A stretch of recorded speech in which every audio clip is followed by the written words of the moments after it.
Seu limite do Santander parece travado, mesmo você utilizando o cartão, ele não aumenta? Existem algumas estratégias que o Santander não te conta para que você aumente este limite.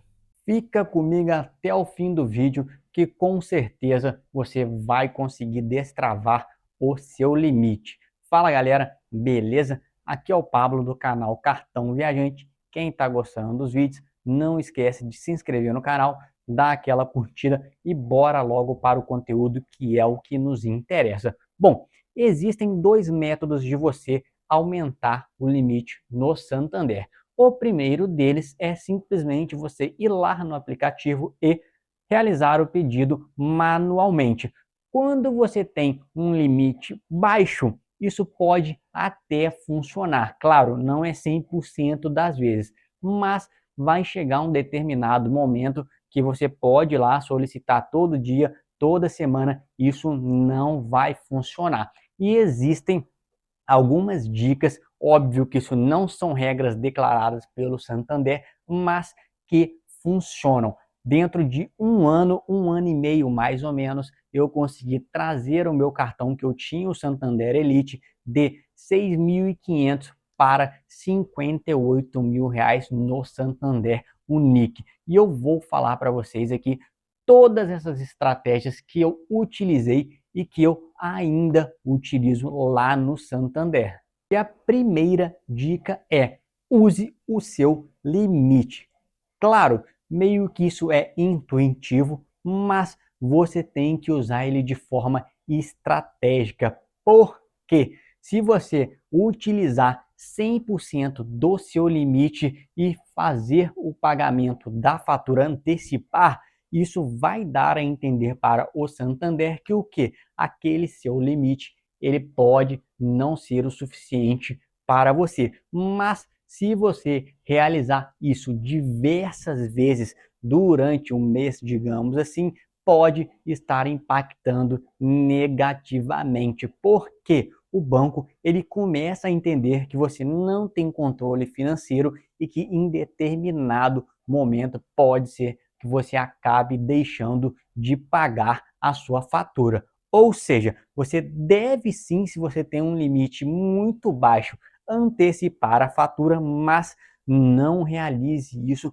com frequência. Agora, se o seu limite já é um pouco mais elevado, o ideal é que você utilize todo mês ali pelo menos 60% desse limite, batendo 90%. Você vai fazendo isso consequentemente durante alguns meses e o Santander irá aumentar o seu limite automaticamente. Outro ponto importante que algumas pessoas não percebem é o que? A sua movimentação financeira, ela tem que estar de acordo com seus gastos, digamos assim. Claro, não é uma correlação de 100%, mas voltando ao caso anterior, onde você antecipa as faturas e realiza, por exemplo, um Pix para poder realizar o pagamento dessa fatura lá dentro do Santander, ele não vai ver isso com bons olhos. Ou seja, para você estar realizando a antecipação da fatura, é importante que você tenha a sua movimentação financeira todo mês, ela esteja ali praticamente 100% no Santander, que você receba seu salário, pague suas contas de débito automático, pague suas contas de boleto, isso vai contribuir para o seu rate interno do banco.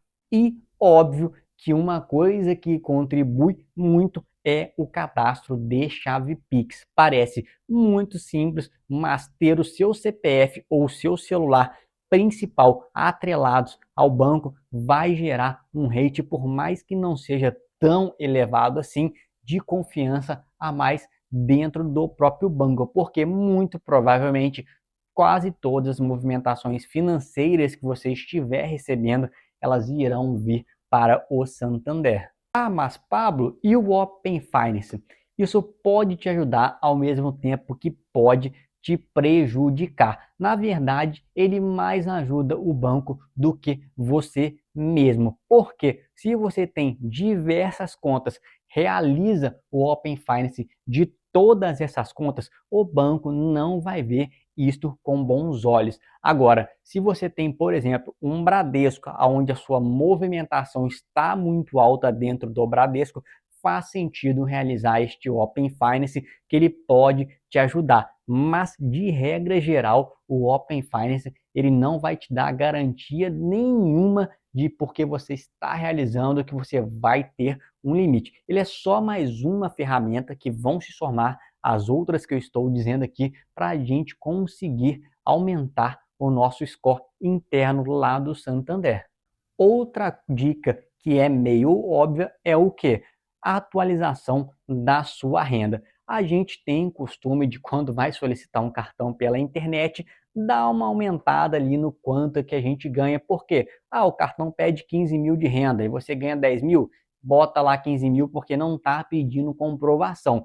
Isso funciona? Na teoria funciona, mas na prática, como você está com a sua vida financeira ali, o banco tem acesso a essas informações. Então ele vai ver que a sua renda não é compatível com a que você cadastrou. Então você pode até cadastrar, digamos que para cima, porque você junta ali a questão da sua renda, mais dividendos que você pode estar recebendo, alguma outra fonte de renda externa que você também tem e está recebendo lá no banco, e aí você soma isso e pode sim estar colocando essa renda diferente. Agora, se você tem uma renda ali de, por exemplo, 6, 7 mil reais e cadastra uma renda de 20 mil reais, pode acabar passando no cadastro, mas financeiramente, internamente, o banco vai ver que isso não condiz com a realidade. Outro fator que vai impactar esse de forma muito positiva, inclusive, é a questão de investimentos. Quanto mais dinheiro você tiver investido no banco, principalmente ali em renda fixa, CDB, LCI, LCA, isso vai trazer um olho muito melhor do banco para o seu limite, porque ele vai ver que você tem uma saúde financeira muito boa. E a última dica, mas não menos importante para você, é: tenha um pacote de contas. A gente sabe que existem os pacotes free e obviamente tem esses pacotes que hoje em dia custam na casa de R$ 52 pelo menos, mas quando você tem este pacote de conta ou é de uma segmentação de conta, por exemplo, Santander Select, a gente tem um ganho de score e isso vai traduzir em mais limite do seu cartão. Existem formas de você não pagar a mensalidade deste pacote de contas. Eu tenho vídeo no canal explicando essas dicas para não pagar este pacote de contas. Quem quiser é só dar uma olhada, mas é de suma importância que você tenha o pacote, beleza? E óbvio que a gente tem também alguns erros que você não deve cometer, porque isso vai impactar negativamente no seu limite. Óbvio, não esquece de pagar a sua fatura, não faça o pagamento mínimo da sua fatura e não pare de utilizar o cartão. Porque se você utiliza durante poucos meses do ano, o Santander vai entender que aquele não é o seu banco principal e que possivelmente aquele limite que você tem pode até ser muito alto por você não estar utilizando e acabar tendo uma diminuição de limite. Tranquilo? Conforme eu falei, eu utilizei e utilizo ainda essas dicas, sair desses R$ 6.500 de limite para os atuais 58 mil de limite. Não utilizo hoje nem 50% disso, porque realmente é um valor muito elevado, mas caso eu precisasse, eu teria esse limite disponível sem problemas nenhum. E você? Qual o limite do seu cartão Santander? Deixa aqui nos comentários que eu quero ver se vocês também têm um limite bacana, se sofreram diminuição de limite ou estão nessa luta para tentar aumentar o limite do cartão. Valeu, abraço!